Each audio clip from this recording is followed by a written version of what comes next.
Yeah. Hey, it's BT with Tales from a Gemini. Thank you guys for joining me. Thank you guys, I appreciate that. The studio, there's so much tension here right now. It's great, it's palpable. You can cut this tension with a knife like a birthday cake. Anyway, we can get right to it. My guest today is Melissa Paris. Man, she is literally...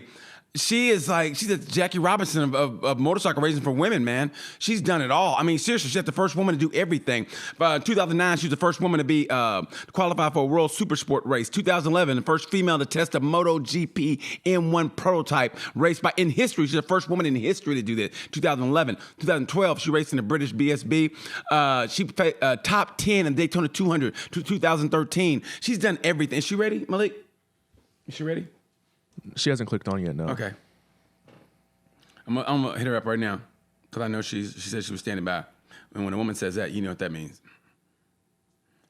Yeah. So in 2015, she got first place in the 24 Hours of Barcelona. She works as World Endurance. I mean, all-female team, man. She said she's and even on her website, she goes self-proclaimed Bad Azz. And it sounds like really, but she really is. But she didn't come across that way, you know what I mean? And I always thought she hated me too. Like every time I seen her, like she never would say hi. Like I think she hates me, but I never did anything to her. You know what I mean? Like I understand about like, hey, what's up, baby? You know, like baby, I ain't your baby. First name Jackson, Miss Nasty. No, but it was like I never did anything like that to her. I always thought she hated me. So it's gonna be good to clear the air with her, hopefully, and we'll become bestest buddies, hopefully. Why are you looking at me that way, Wyatt? Why? You guys should have seen it before we were on the air. Like I'm trying to hair the guys up. And they're like, we got it, BT. We got it. And it's like, okay, she's here. Okay, here we go. Here's my guess. Here we go. I love you guys. I really do. Melissa! What's up? How you doing? Good. How are you? Good. First of all, thank you for joining me on my show. I mean this from the bottom of my heart. And to get this out of the way right now, I was telling the guys, I always thought you hated me. And so that's why I'm so glad that you're on the show so we can clear the air. I mean, seriously, I was like, I just remember, I remember twice meeting you with Josh, by the way. So it was never like I was like, hey, baby, was going like, excuse me, baby. So it was always like hey, how are you? And I remember we were at a Jamba Juice in Laguna Seca, and Josh just got his Jamba Juice, and he took you and gave you one. And I walked in, and granted, I realized if you don't know me, I'm a lot to take in. Because I'm a grown-ass man who acts like a 12-year-old. But in my defense, it's all genuine. So I'm like, oh my God, Josh! And he's like, hey man, and he said something. He was being nice, you know, like he usually is. And I remember you give me a look like, who is this guy? And I was like, oh, okay. And then it was at MotoGP, the last one, and you were, I think, at Cal's paddock. It was you, Lucy. And I don't know if Bree was there, and he gave me a look, and I was like, hi. Like I was like, wait, and then I was like, ugh. And I was like, I don't think she likes me. So no. And then I was so happy for you to get the 24-hour of Baldur, and you know, had your race team. I remember on Instagram, I was like, hey, good luck. And nothing. I was like, huh. And then one time, I raced go-karts here, and I told Bradley Smith, and for some reason, and I always do this, and this is in my defense, I try to be jokey, and I go, and I was saying how good I am in go-karts, and I was just joking, obviously, and I go, and for some reason, your name kept up, so I tagged you like, yeah, I said something like Melissa Paris, something like that, and Bradley says, be careful, T, she's really good, and I was hoping that you would respond back, and you never did. I go, I really think this woman hates me. No, if I would have seen that, I would have totally responded because Bradley was like the biggest poor sport when I kicked his ass in go-karts. That's great. I wish I would have been there for that. But that's why I want to race. That's why I want to race you in go-karts. But that's why I'm so glad you're on the show, because honestly, I'm glad we cleared the air. And I think it was Bree. Bree was like our Osama, was like our Obama. He brought us together. And it's funny because Bree and I like used to hate each other because we both suffer from R.B.F. And what's that? So we both have resting bitch face. So we both thought the other person didn't like us. And then finally we were like, oh wait, no, like we just have bitchy faces. And then now we're like best friends. So I'm so sorry that you were a victim of my R.B.F. I'm working on it.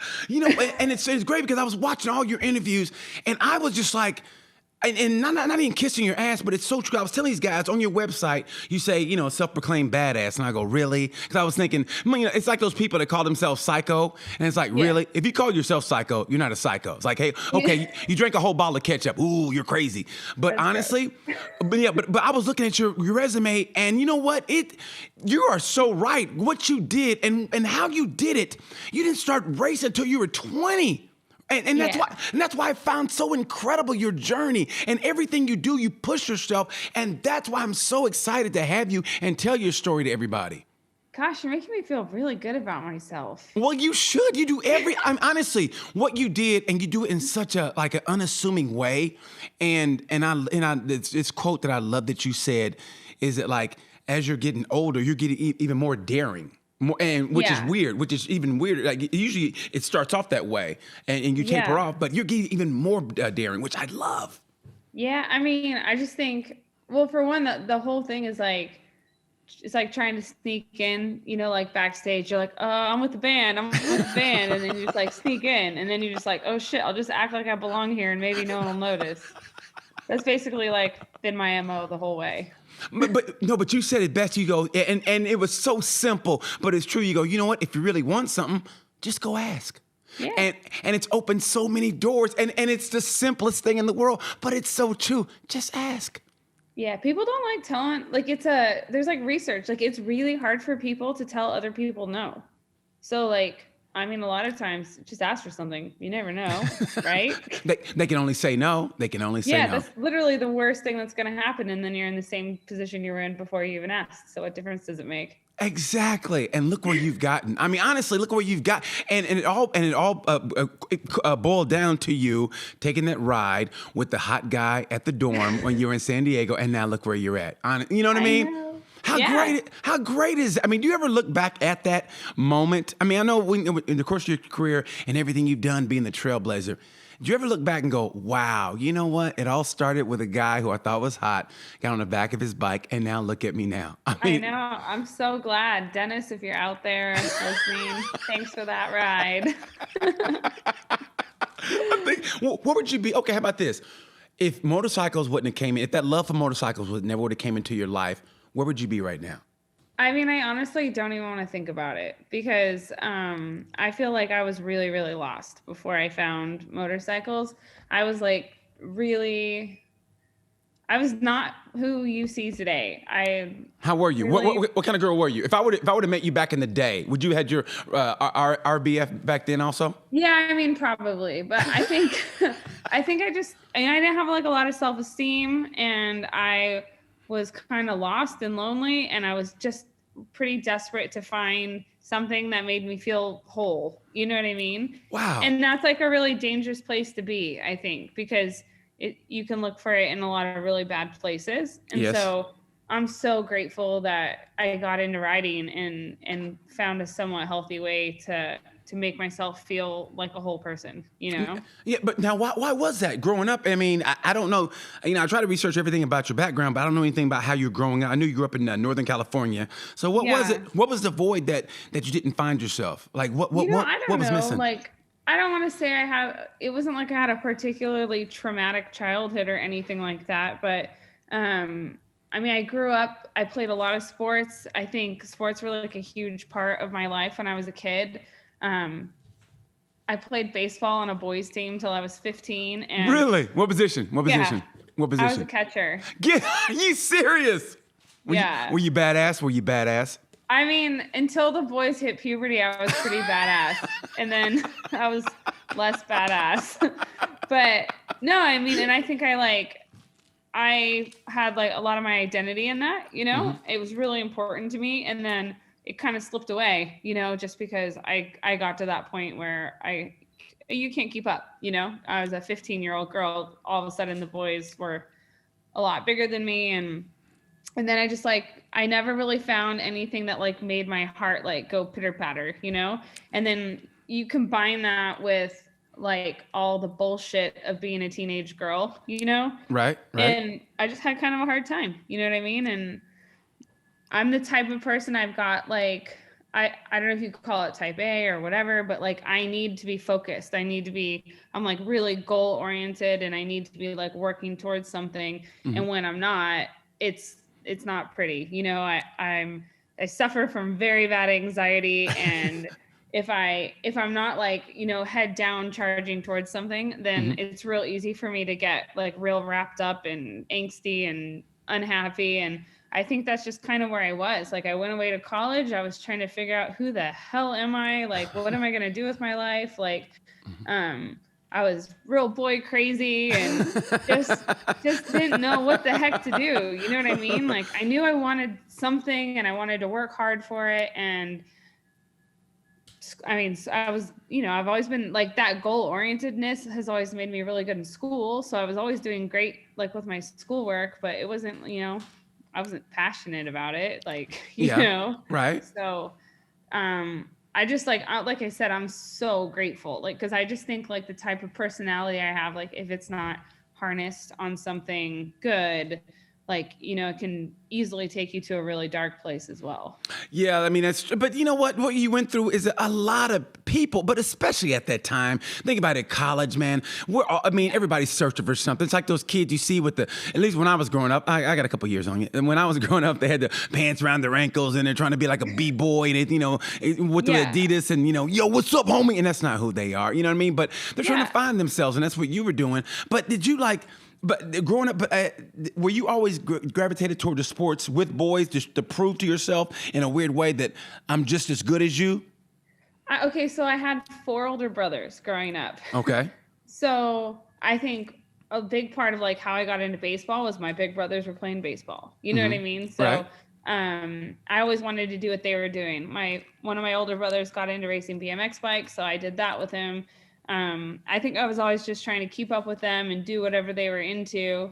And it didn't start out as like wanting to keep, you know, like be better than the boys or prove I'm as good as them. But especially I noticed it when I was playing baseball. Like I started to see both sides of it. Like I'd see the moms that were like so pumped. Like they thought it was so cool. And then I actually got put like drafted onto this one little league team. Like, and the coach had a daughter who was like a little bit younger than me. And I remember he was like, he picked me to be on the team with his older son because he wanted his younger daughter to see a girl playing baseball with the boys. And like, cool. So I saw people making a big deal of it. And then I also saw like the ugly side of it. I heard the mean things some of the boys would say to me. Like what? What would they say? What would they say? You know, just like I'd come, you know, people just be like, oh my God, like their catcher's a girl, or like you throw like a girl, or you whatever. But I mean, I was always able to shut it up pretty quickly because I mean, I was good at baseball. I'll say I was a better baseball player than I am a motorcycle racer. Are you serious? I mean, obviously it was Little League, but I was pretty freaking good at it. You know? Could you hit for like average? I don't think we did that back then. I was never on like a traveling team, but it was like I was definitely like it was either like headed for the fences or I was striking out kind of situation. Really? I was a big kid. I was pretty strong, and I don't know. I don't know. I had 4 big brothers to keep up with, so you know. And the cool thing was like my one brother, Chris, would practice with me a lot. So I think I learned a lot like from an early age of like working on stuff. We'd go out in the yard, we'd play catch, he'd throw like flies and grounders and pitch to me, and you know what I mean? So like I learned about like working at something, but like I would hear like people say negative things, and then I'd see how you could shut them up by succeeding. And like, I do think like somewhere along the line, I kind of like, oh, it is kind of fun to like surprise people a little bit, you know? Yes. But it was never like the goal, you know? I never was like, I love being the only girl here or anything like that. It wasn't like that with baseball, and it's not like that with motorcycle racing. It's just something I love. And like, that's, like if the side part of it is that another girl's inspired to try it, or it makes some guy rethink their views of women, like that's just like an added bonus, I guess. No, I think that is great because you strike me as somebody, and like I said, I didn't know how you were growing up, whatever, but just hearing what you said, you don't strike me as somebody who was like, correct me if I'm wrong, hanging with the girls or doing girly stuff. I mean, I can't see that, and I don't mean no disrespect, but I can't see you like being girly, like tea party. I wasn't, I mean, honestly, school was a little hard for me because I was just a bit awkward and weird, and I was more comfortable with the boys, and kids are mean and that's weird to them, And why were you awkward? Like what part of made you awkward? I don't know. I think I was just used to being around like my older brothers. You know what I mean? Like just used to being around like bigger kids and guys playing sports. And so like when you get like a group of little girls together, in fourth grade, and they're like being catty or acting silly, I was like, I don't understand. What am I supposed to do? I'd rather go play football with the boys during recess, so then the girls think you're weird and the boys think you're a little bit weird. And I don't know, it's just kind of weird. And then, high school comes and things get weirder. I had blue hair, I shaved my head. And then it was just like, there was no hope for being like normal at all. So I think I actually like found my femininity more like after I started racing. Like, it wasn't until I was an adult and I was like so entrenched in racing and like doing all this stuff. And then I was like, I do like getting a pedicure now and then. That's pretty nice. So it's actually been pretty cool. Like I think at some point you get comfortable in who you are and you don't feel like you need to like have this like uniform or a mask that you put on every day. So yeah, right. I've got no problem, putting on Carhartts to go work in the shop on motorcycles, but if there's an opportunity to put on a dress and get my hair did, I'm all about it. That's good for you. Like it takes a while sometimes for people to find themselves, and some people never find themselves, which is sad. So the fact that you did and you were able to, I think that's beautiful. Now what year did you graduate high school? I graduated high school in 2001. Oh my God, really? I'm so old. No, you're young. Oh my God, you're young. I shouldn't be talking to you right now. I mean, we should have a chaperone here. Seriously. Okay, I'm gonna ask you this question because I give my producer all this crap. My producer's 19. I love this guy. He's 19. Okay, 19-year-old white kid. He's my producer, and my engineer. He was born the year I graduated. He was born the year you graduated. Okay, so I'm gonna ask you this question. Do you know who Pearl Jam is? Yeah. Okay, well, he doesn't, and I give him shit all the time because I go, you don't know who Pearl Jam? He goes, no. And I go, and I can't talk to him.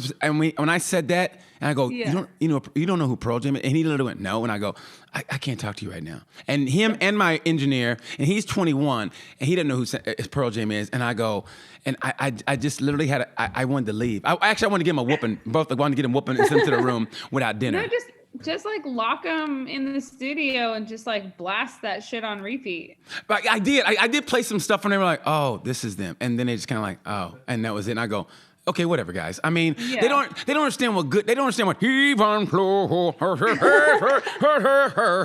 I mean, that was good music back in the day, and they don't even know. Yellow Ledbetter. If you don't like Yellow Ledbetter, honestly, you need to go dig a big ass hole and dump yourself in it. I mean, seriously, that's what you need to do. And so you remind me so much of like, because my husband's 8 years older than me, so we sometimes have like a disconnect. So there have been a couple times where he's definitely like forced me to sit down and watch certain movies with him. Like what? Like what? Like what? Please tell me, because I'm older than your husband. So this is great. I'm older than your husband, so I know. Tell me. So do you remember the movie Rad? Yes. Yes. Vaguely. Movie. Vaguely, but I remember. Yes. Yeah, like that was a big one. But then now it's like one of my favorites, so it's totally fine. But yeah, I'm trying to think like what else. Predator. He likes like 80s like hairband stuff. Like Dawkins. Does he like Dawkins? I'm usually like. No, you stop that. You stop that right now. You go like right now. Rat. When we get out of here, you're gonna listen to some Rat and Roll. You're gonna listen to Dawkins, and you're gonna listen to Scorpions. And listen to me, young lady. And you're gonna listen to some older Kiss, and you're gonna rock out. No, you're gonna. Yes, you will. Yes, you will, Melissa. Don't. It's so funny because we have like this ongoing joke because I like Bon Jovi. I love Bon Jovi. He gets so mad when they play Bon Jovi on like XM radio on the hairband channel because he's like, it's not 80s hair music, and I'm like, it's Bon Jovi though, and he's like, it's just on the wrong station. And he gets so angry about it. It's great. Well, but no, you're right. I'm gonna take your side on that one because it is, because I remember growing up. See, I was around when Bon Jovi had their first album, when he had all that hair. He looked like a chia pet. He had all that hair, and it was She Don't Know Me, Roulette. They were on the first album. Trust me, I grew up with Bon Jovi. You know why I like Bon Jovi? Because they were like me. They didn't drink, they didn't do drugs, and all they did was just rock out, and they liked women, and that was me. Yeah, you know what I mean? Right. And so, and that's relatable. It was really, and it was just good, clean rock and roll. Yeah. You know what I mean? I love me some Bon Jovi. Yeah. Hey, who does? Okay, favorite Bon Jovi song. Favorite Bon Jovi song. You know what? I'm going to decline to answer this. Oh, come on. I like a lot of the later Bon Jovi stuff. It doesn't matter. No. I always tell people, listen, never, ever, ever be ashamed of what you like. I mean, I like Nickelback. I even like David Allan Coe in country music. I mean, I really do. I mean, I know what he's like. I know what he's like. But but his music is good. No, I'm with you on that. Like, if you were to like go through like my phone, like in my music, or like put it on repeat, it's like real eclectic. It'll be like Johnny Cash, and then it'll be like Face to Face, and then it'll be like Christina Aguilera, and then Halsey. There's nothing wrong with that, because that's who you are. I think being eclectic makes you a better person. It's just me. I think it makes you a better person. If you listen to a lot of different type of music, I just think it helps you communicate with other people better. Instead of having that little standoffish, you kind of know a little bit, even if it's just the music. You know what I mean? I had a really good friend tell me that when it comes to music, there's no such thing as a guilty pleasure. Like, oh, beautiful. That is a great quote. Yes. Because I was like, I've also got a lot of Taylor Swift on there. Okay, well, I'll forgive that. Okay, stuff that is like some stuff that some people would just be like, that is just like garbage pop music. And I'm like, man, it makes my brain feel good when I listen to it. There you go. It's all that matters. And that's what music is. That's what music is. It's a soundtrack to your life. Yeah. You know? So good for you. Good for you. It's cool. It's really fun when like Josh has caught me, because like we have a barn and there's like my little workshops in there where I work on bikes. Yeah. And Josh has come in there and like caught me with like a screwdriver, like singing. It's really embarrassing. And I'll like turn and I'll be like, how long is he been standing there watching me? I love it. That's beautiful. Yeah. Everybody does that, but that's beautiful, man. That's what real helps. Bad, man. That's what helps. I love it. Not a good singer. No, who is though? Unless you're a singer. Come on now. Yeah. I mean, you know what I mean? In the shower, we're all good. Yeah. Well, the acoustics in there, right? Exactly. I mean, seriously, it goes me and then Prince and then Michael Jackson. If you catch me in the shower, I'm incredible. Oh, it's so funny. Yeah, I love it. Prince, huh? Oh my God. Honestly, I mean, Prince is probably the ultimate musician to me. And underrated is Beck, because Beck almost does the same thing. You know, I mean, like Beck. Oh my God. I mean, did you go through that thing like where you were trying to figure out, was it Beck? Yeah. Like where you're trying to figure out what he was saying in that, like one of his first big hits. And then it turned out to be Spanish. I'm a loser, baby. Yeah. Yes. I remember taking Spanish class and being like, oh, he's literally just saying I'm a loser in Spanish. How great is that? I love Pretty that. Basic. How Can't great. believe we couldn't figure that out. He has such a great sense of humor. No one really caught that. You know what I mean? Yeah. That's what I like about Beck. I think somebody asked him about his tour. This is early on. He goes, "Yeah, we got a tour bus. We're gonna travel around with the Mormon Philharmonic or something like that. The Mormon choir boards or whatever." He said something like that, and they looked at him like he was crazy, and he was just joking, but they didn't catch it. I have loved that guy.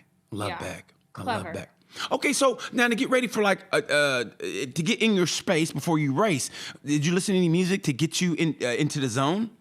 Yeah, like a little bit of everything.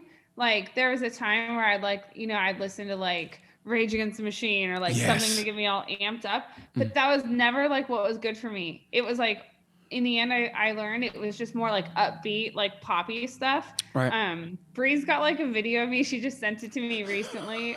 I was in the middle of a 24-hour race. We were on like hour 22. I hadn't slept and God knows how long. I'm punchy. Yeah. And I'm in my leathers and my helmet and I'm waiting for the girl to come in so I can do my last stint. And I'm literally singing Single Ladies and like doing the dance.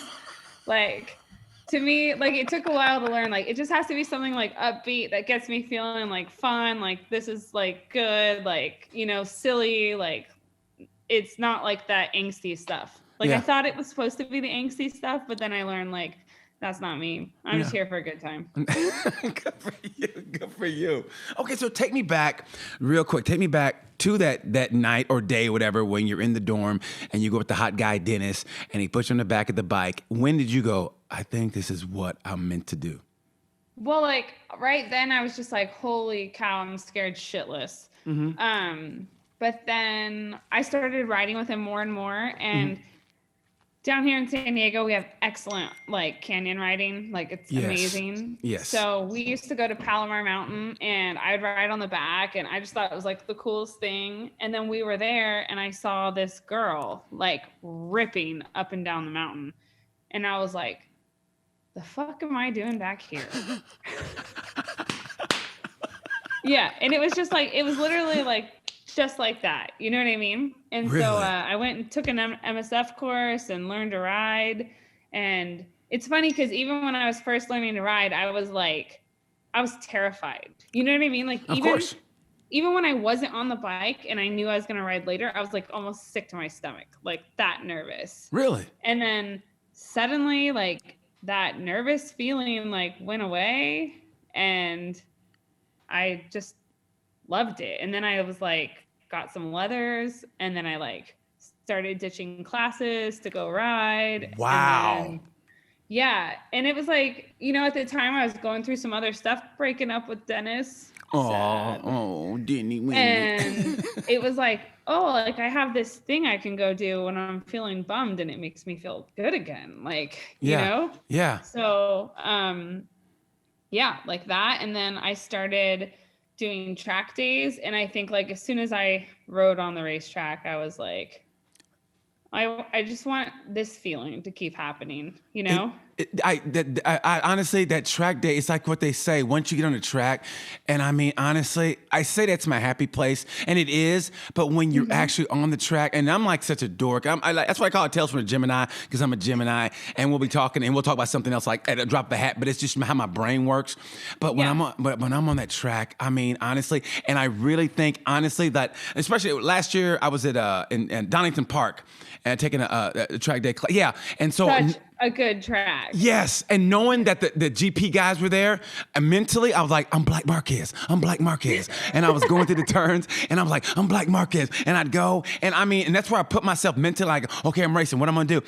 And I mean, it was the greatest feeling in the world. And then I got on the back with the old man Haslam, with Ron Haslam. Yeah. And then I'm like, oh, this is how you're supposed to ride. And then that opened up a whole new, like, now I know what arm pump is. Now I know. Now I'm almost to where you guys are mentally, and I mean, there's nothing like it. So I know the addiction. I know what that addiction's like. I think for me, like a big part of it, like, and I kind of said earlier, like jokingly, but I do suffer from pretty bad anxiety. And before I got into racing, like I used to have at times like crippling panic attacks. Like, really? Yeah, like real bad. And I kind of noticed suddenly as I started riding, like that was happening less and less and less. And then like, it was just like, I think part of what it is like being on a racetrack to me, it's like all those things that make a panic attack terrible are good on a racetrack. You know what I mean? Like that like laser focus and adrenaline and like all those things that make you feel like you're dying in the middle of a panic attack can make you like so focused and good at doing what you need to do on a racetrack. And so I think that was like another big part of it was like, oh, like even when I'm not on the track, like I'm feeling better the rest of the time, you know? So I think it gave me like a really healthy outlet for like whatever is wrong with this body that makes it overproduce some of those hormones that make me feel crazy, you know? Wow, that's, and you never like tried like maybe yoga or meditation? Like, honestly, I have tried like that stuff and I just like, I can't do it. Like, it's so hard. And I know people are like, oh, you got to practice at it. And I'm like, I don't want to, it sucks. It's not fun. Like, I'm so bad. I'm like that person that'll sit down and I'll be like, the wind is blowing. Oh, like wind blow, fire. Fires happen when the wind blows. Like my house is burning down. Oh, everybody run away. Like, you know what I mean? Like my brain is just like, da, da, da, da, da, like too fast. So like when you're on a motorcycle, like shit's coming at you fast. Yes. So it going too fast works perfectly. That's really weird for me. I mean, the fact that you have anxiety, but being on a motorcycle kind of calms that anxiety, which I found weird. Really, it just like puts it to use. You know what I mean? Like, I don't know. Wow. Some people may call it self-medicating. Whatever. Whatever. If it works for you, it works for you. It works for you. Exactly. Now, when looking at like racing now, I mean, how you can come up. The way they got so many programs now for younger people, for younger riders. Does a part of you kind of wish like, because I look at the Red Bull Rookies Cup and all the stars that it produced. You know, even Cameron Bobier raced in Red Bull Rookies Cup with Mark Marquez as his teammate. And do you look back at that and go, man, if only they had that when I was coming up, or maybe like if I would have got into racing earlier in life? Do you have that little bit of a tinge bit of regret? I mean, like I do sometimes, obviously, because I'd love to see like what might have happened if I'd had some earlier opportunities. But at the same time, I'm so grateful for like the upbringing I had and like the things I've experienced.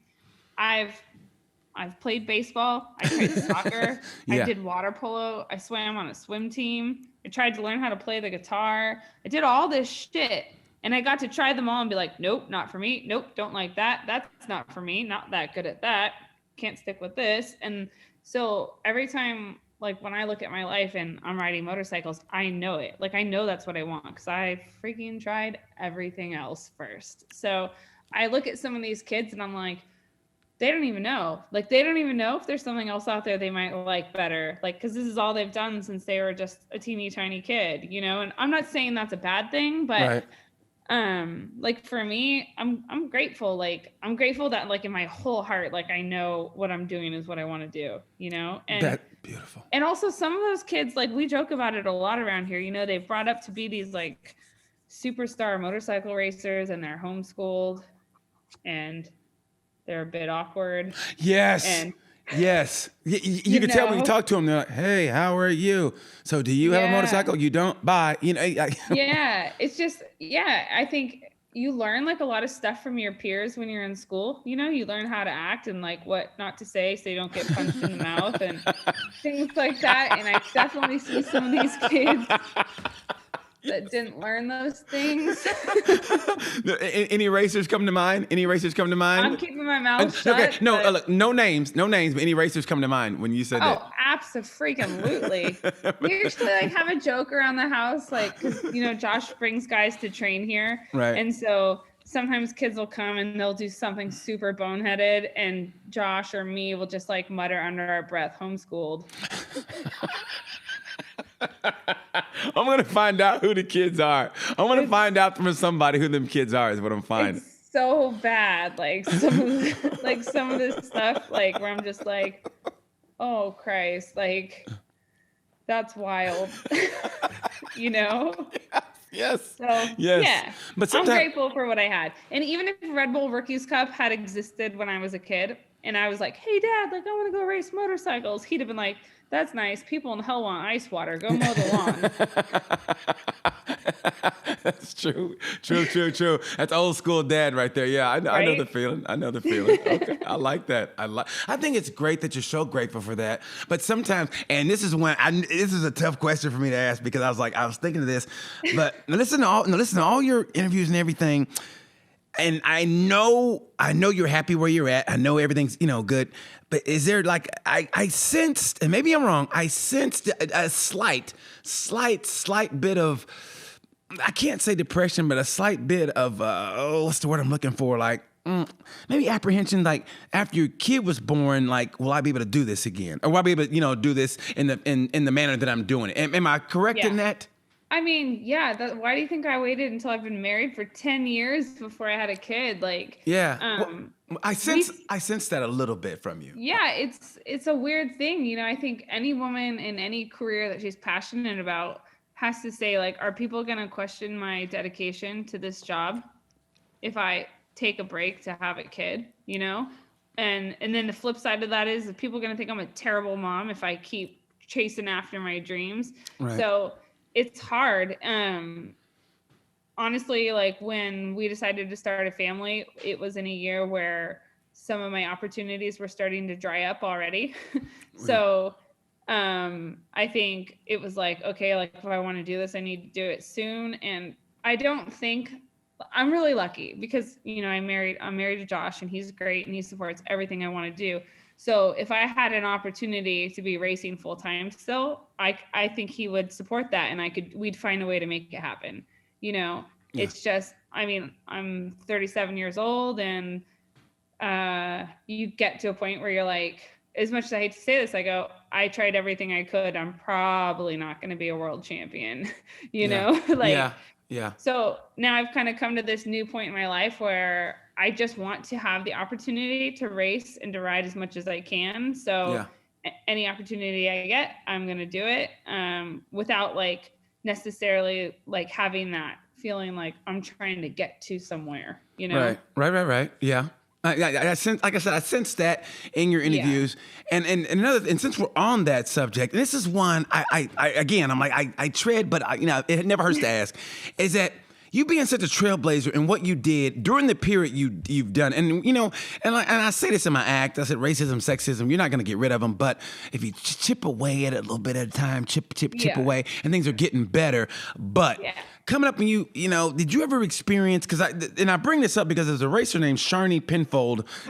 She raced the Australian Superbike Series, and you know where I'm going with this. And it was like, I heard about that, and that ripped me apart. And I generally hated that because I try to bring people on the show who inspire me. It's not just racers, but who inspire me. But I mean this I have a soft spot for women and especially in motorsports, because I know it's a male-dominated field, and I know sometimes and I was going to ask you, did you ever get like those snide comments where you're like, you kind of let me laugh it off, or kind of, and you have to act like you didn't hear that because you're trying to get to where you're getting to? Yeah, I mean, for sure. I will say that overall my experience in motorsports has been really good. Mm-hmm. And I have like a lot of women who went before me to thank for that, Mm-hmm. So I'm really grateful that it's even what it's been for me. For sure, you get like little side comments. Usually no one's, they're like crickets. As soon as you turn the lights on, they shut the F up. So they shut the fuck up. I haven't gotten much of it said to my face, Right. But for sure, you read it online or you hear it from someone who heard it from somewhere else. Name some comments that somebody has said that you go, or that you heard. Like, the thing, like, people saying like, oh, she only got that deal because she's a girl, mm-hmm. or she only got that deal because she's married to Josh Hayes, mm-hmm. or whatever it is. And honestly, like, what? I don't care because I still got it. And there you go. Generally speaking, those comments aren't from my peers. They're from keyboard warriors who are sitting at home and are slower than shit and fat and live, like, I just don't care. Like, I honestly don't care what those people think.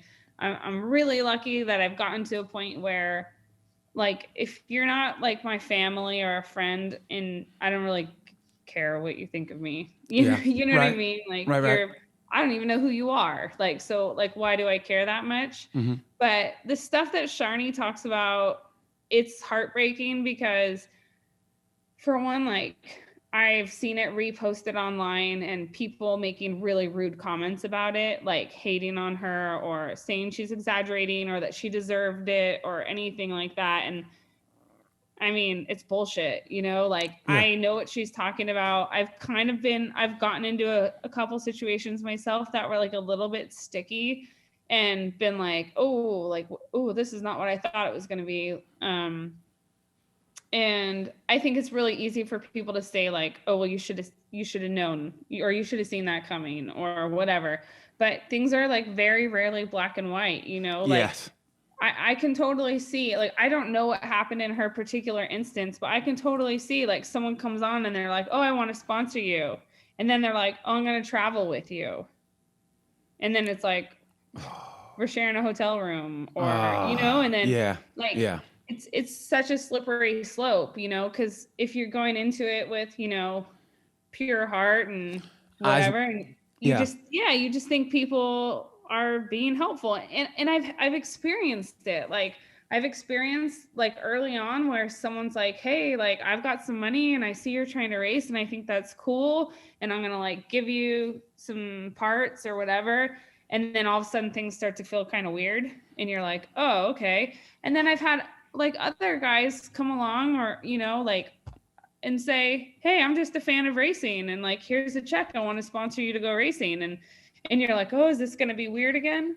Yeah. You know? Yeah. Trust me, I know. Yeah. But then you find out, you know, he's writing checks to a bunch of dudes in the paddock too. So it's like, you know, like right.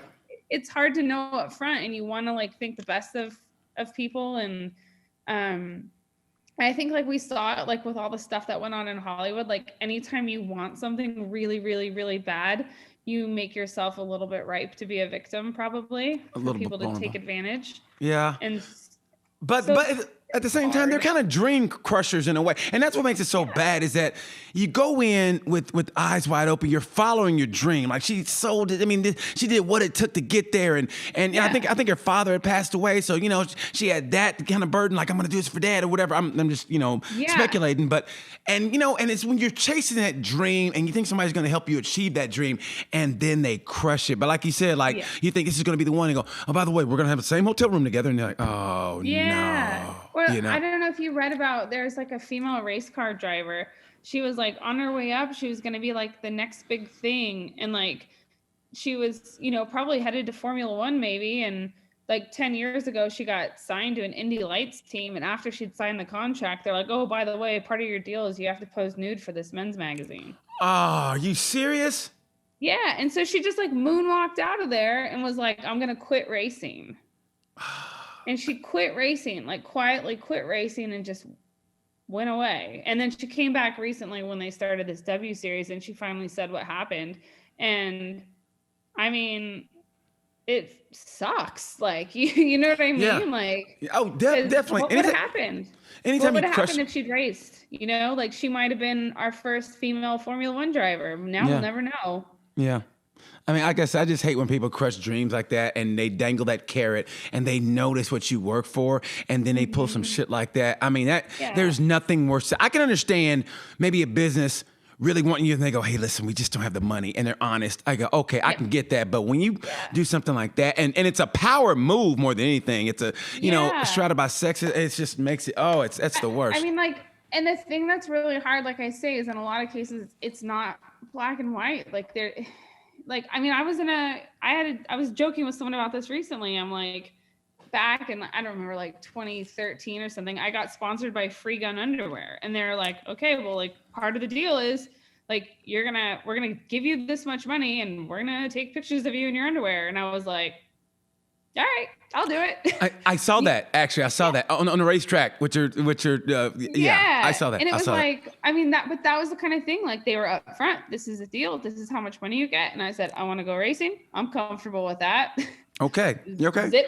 You know what? I'm not even gonna go there. It's funny because I saw that, right? And the funny thing, on one of the comments on YouTube, I think this guy said, I don't really know how I feel about this. And that was all he said. And I go, you know what? I feel the same way. It's like, you know, I don't hide who I am, but when it comes like to professionalism and, you know, like women racers, I really try to be, you know, and when I saw that, I was like, okay. And I saw the whole thing, you know, you had your, you know, with the zipped and I go, okay. Yeah, it was, but the deal was like, for me, do you want to race? Do you not want to race? All right. I was like, I really want to race. All right, I can do this. But it wasn't like anyone tricked me into it or, you know what I mean? Like, right. It was, I made that decision as an adult and I was comfortable with it. And I felt like, okay, I can live with this. Like, you know, and that was my choice. But like, I can't even imagine if a team signed me and then after the fact said, by the way, you have to do this. Like, that's a different situation. Yeah. You know? Yeah. Yeah. So are you going to try to reach out to Sharni maybe? I mean, just maybe leave her a message and say, if you want to talk about it, blah, blah, blah. Yeah. I mean, I don't like really know her. But more than anything, just kind of like defending her, I think, like when I see some of the vile things that trolls are saying online, or even I've had other girls like reach out to me and be like, oh, this doesn't happen. And I'm like, Yeah, it does. Oh, that's and the I'm worst. choosing to believe her. If she said it happened to her, then I believe her. Like, Yeah. you know what I mean? Yeah, So, I think it's the worst one though when women don't defend her. I mean, or they go, "Oh, this doesn't happen." Like, are you serious?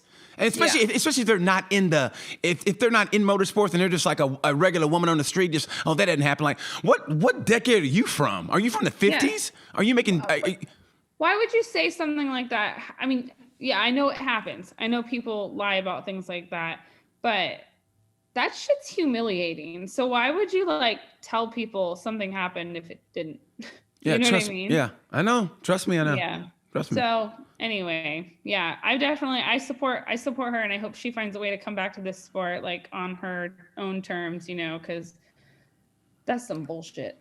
You know what I would love for you to do, honestly? I mean, I don't know her talent, and I know you can spot talent better than I, but I would love it if you saw her ride and you go, she definitely has talent, and you guys did an endurance team together and won somewhere, and when they gave her the microphone, she go, "Oh yeah, this is to those people," and she gave him like a finger or something. All of you guys did that. Yeah, this is to you, Australia. I think that would be great. So hopefully you get to see her ride, and she gets to right that wrong, and you guys be on a team together. I think that would be awesome. I just, I've got definitely like this list always in the back of my head of like people I would like to do something for when I hit that lottery, like when I get to do that, have my own race team and like put it all together and give the finger at all the haters for sure. Like you have that list, but definitely.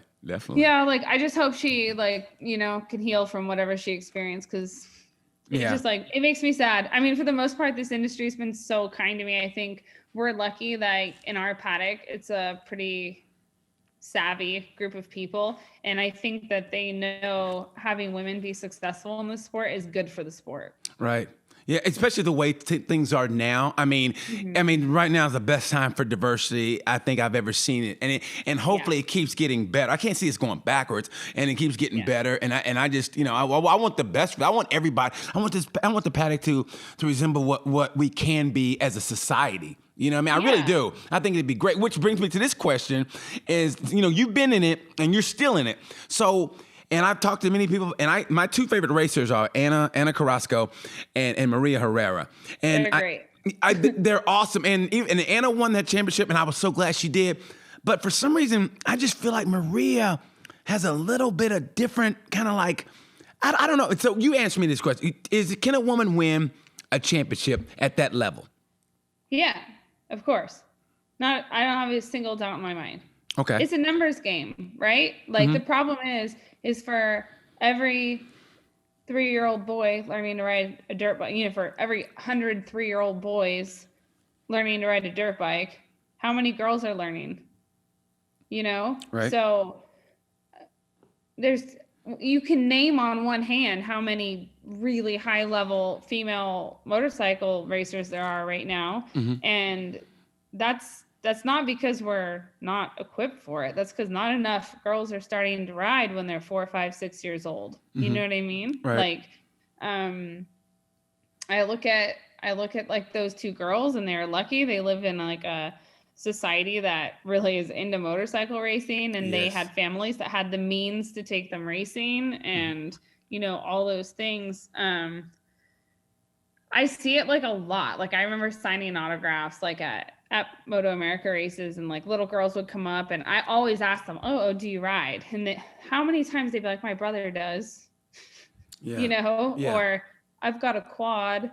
And every time I'd like look up at dad and be like, well, that's the thing is I just want to tell people like, hey, teach your daughters how to ride, you know, like if you want to see a female world champion, like we need as many girls learning to ride as there are boys, so that there's more girls out there doing the thing, Yeah. And now, when I ask about those two, and here's what I noticed, and like I said, this might sound sexist, I don't know, but I always noticed both of those, Carrasco and Herrera, they do well if they get out on their own. But in traffic, and maybe, I don't know if I would ask the same question if it was a guy, but in traffic, they don't seem as comfortable as they are.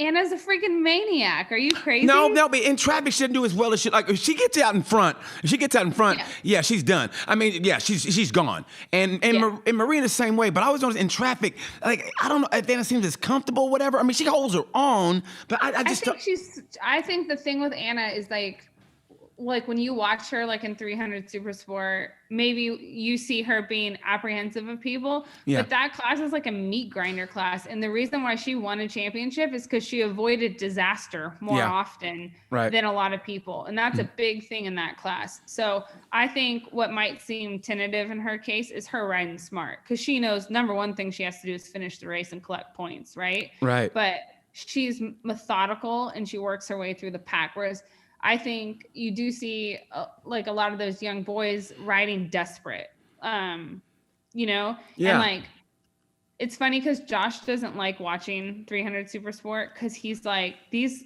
kids are riding like assholes. Like they have no respect for one another on the racetrack. They are desperate. They're riding desperate. And that's why you see these huge incidents, like some kid tries to be the hero and takes out 4 people at once or whatever. So I think like it's hard to base it off what you're seeing in that. Yeah. But back when she was racing Moto 3, a little bit more refined. Yes. I think she for sure has like that same aggression, and I've seen Maria back when I was racing in the Spanish championship and she was racing Spanish Moto 3. Yeah. That girl can cut some people up too. My God, yeah, Maria. Honestly, Maria, and if you saw her in the Moto E series, man, she.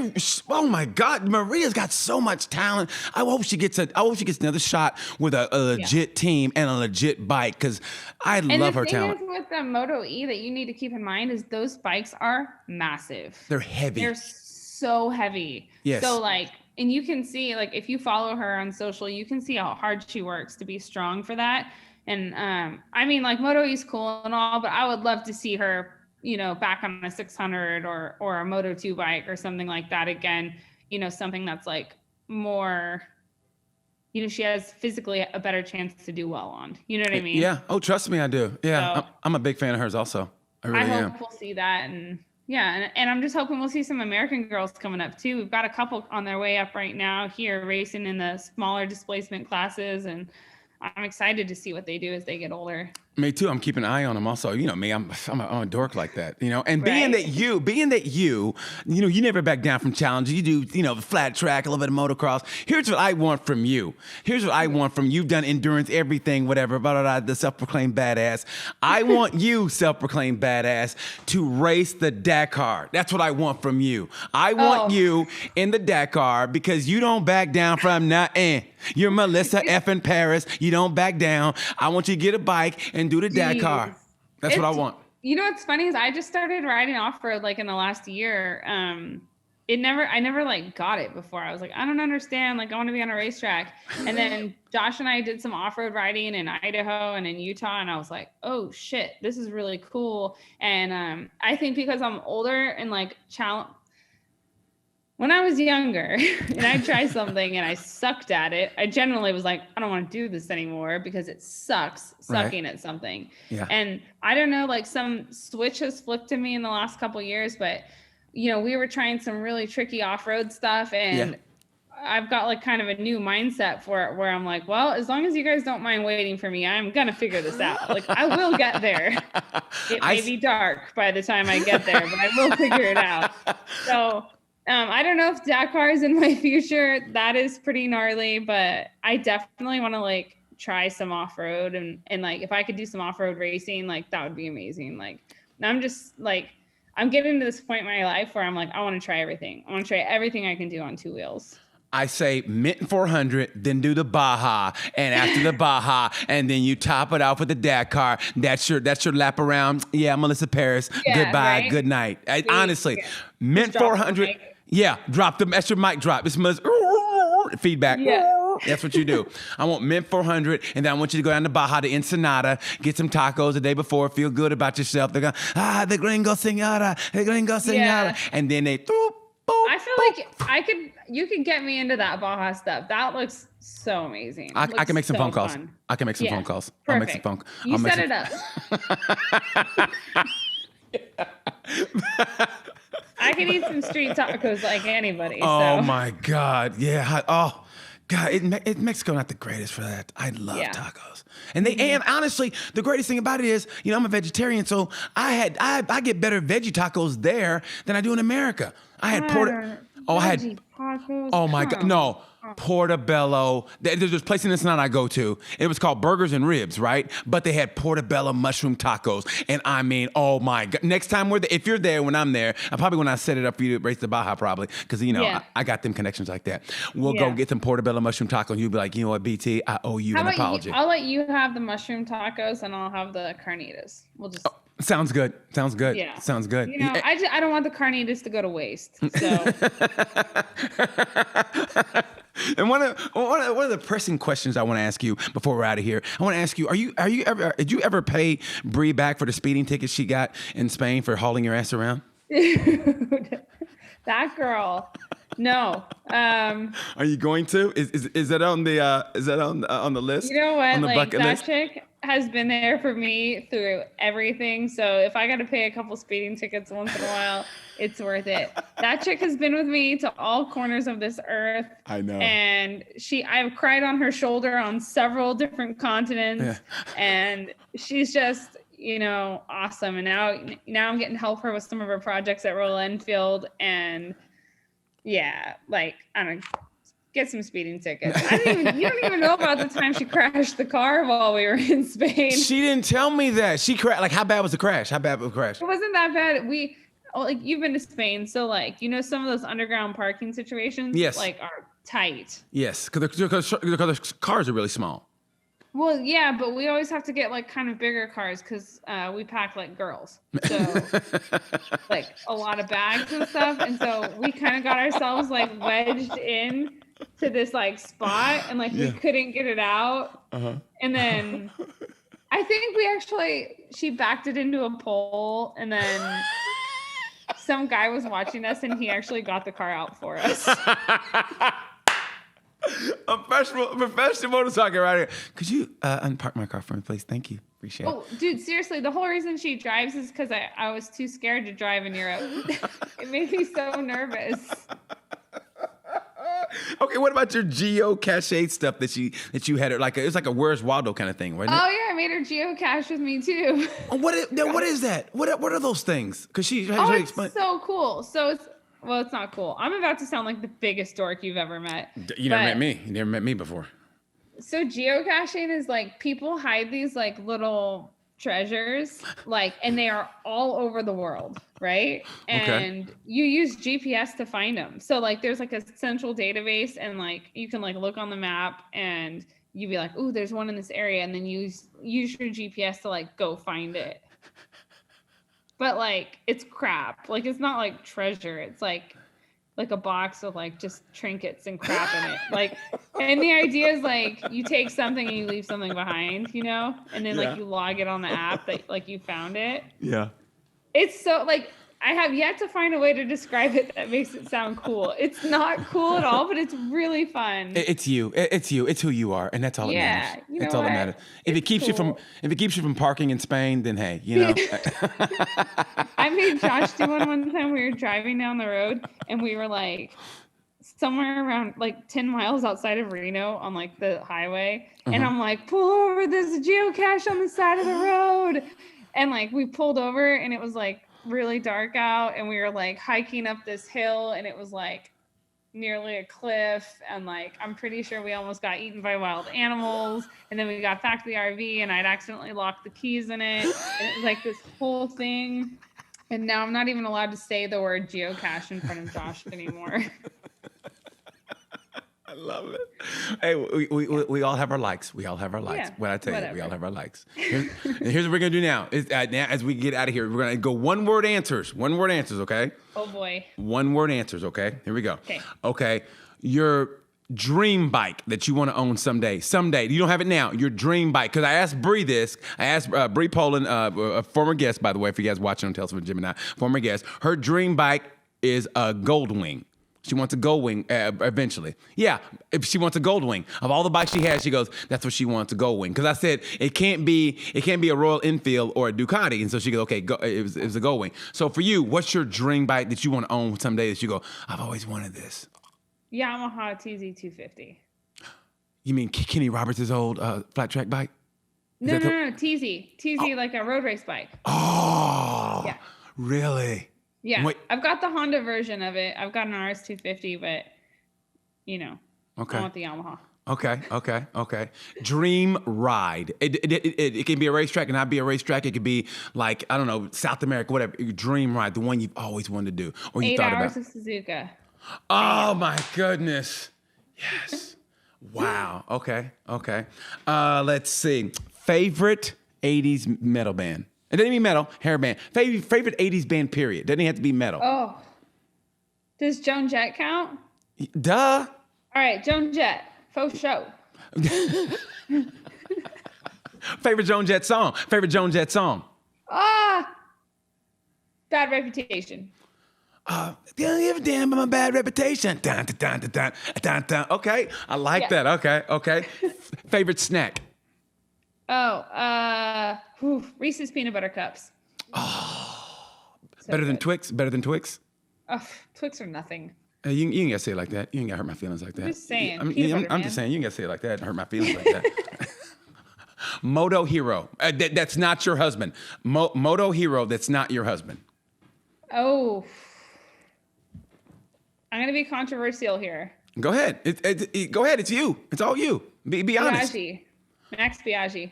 Oh my! Okay, now why? I'll tell you my reason. You tell me. I'll tell you because he got it older, almost like yourself. He got into motorcycling older, and he won the championship. And to me, he's just, I don't know. He has an air about him, but I love that air he has about him. Because he's passionate about it. Yes. Like that's what I like. Like I like when I see a rider and it goes badly and they're mad. Yeah. Like, I don't want to see someone who's happy all the time. I want to see someone throw shit. Yeah. Because I can relate to that. Oh, yeah, I was going to ask you that. I don't know if you have enough time to do it. Okay, I got to wrap it. But I was going to ask you real quick, did you feel like sometimes you had to hold that in reserve because you were a woman and you couldn't show emotion, that you had to hold it in? You didn't? Okay. Didn't even try. I was going to ask you because it's a comedian named Dion Cole, very funny guy, and he called it managing your blackness, where like you want to go off and be all black, but you have to be like, okay, I can't do this because I'm around mixed company and I want to ruin it for the rest of them. So I'm going. But did you feel that sometimes as a woman you can't? I mean, I didn't ever try, but I definitely have people it's like a running joke about my potty mouth, and so. I remember I broke my leg at Virginia, and I was laying on the racetrack, and there was a hinge in my leg where there wasn't supposed to be one. And I was a lot of expletives coming out of my mouth, mainly because I didn't want to be crying there. Right. And so everyone was like, oh my gosh, you got to clean up your language. And I'm like, my leg was broke in half. It was broken in half. I will say whatever I want in that situation. Favorite curse word? Oh, the F word. So versatile. No, just fuck or motherfucker or whatever. I mean, all forms of it. It can be a verb, it can be a noun, it can be an adverb, it can be an adjective.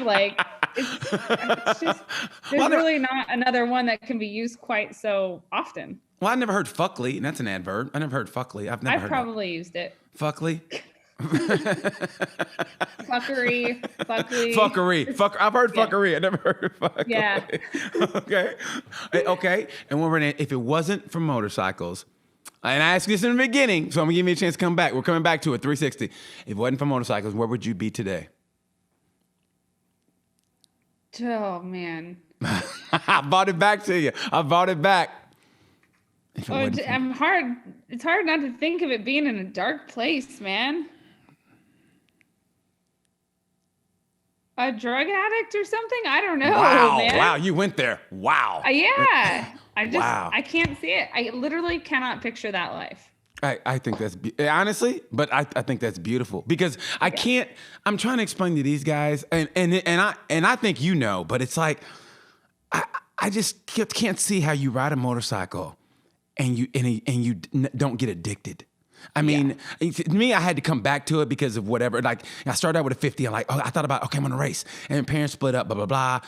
But I've always had that love was always there. You know, it was like losing that love of your life. Like, I'll get to her. Mm-hmm. And then when I moved to Indy, the love came back, and it's like it never left. And I just remember taking, I'm not a very bright person, as you can probably tell, but I took the safety course for motorcycles, and I just remember the day I got the license, man, and I got the bike, and it was raining a little bit, and it was misty. It was the worst condition to get. But I said, you know what? There's no better way to test my skills now than, it's not right. It's not perfect. Because anybody can ride on a sunny day at 70 degrees at 2 o'clock. Anybody, but when it's kind of rainy or whatever, that's when you test your skills. And so I just can understand people don't fall in love and don't have the passion. Yeah. So when you said when you said that and the way you paused, I knew it hit a nerve. But it's beautiful because I know it's genuine. When you go, I don't know. And I love that. And you know what? I gotta wrap it up. But before I get out of here, I want people to know. And we said it before. She calls herself a badass on her website, and you think it's being bravado, but you listen to this. She's the first female to qualify for a World Supersport race. She was the only female to test a MotoGP prototype. She also, 2016, she was a member of the first all-girl team to qualify and compete at the Baldur 24-hour race. She founded the MP, that's a Melissa Perez 13 racing team to promote young talent. You name it. In 2014, fifth overall in the Spanish CEV Superstock Championship, and she's a top 10 finish in the Daytona 200. Melissa Parrish, you are a badass. Thank you so much for coming on my show. I mean it from the bottom of my heart. I'm glad we're friends. I'm glad we squashed that. We did. Whenever I see you, whatever, we're gonna do some go-karts, and then you can try to run me into the wall. I'll try to run you into the wall because I will do what it takes to win, and it's all about the heart, baby. So thank you so much. I mean it from the bottom of my heart. Thank you guys for watching Tales from the Gym now, and like I always say around this time, peace.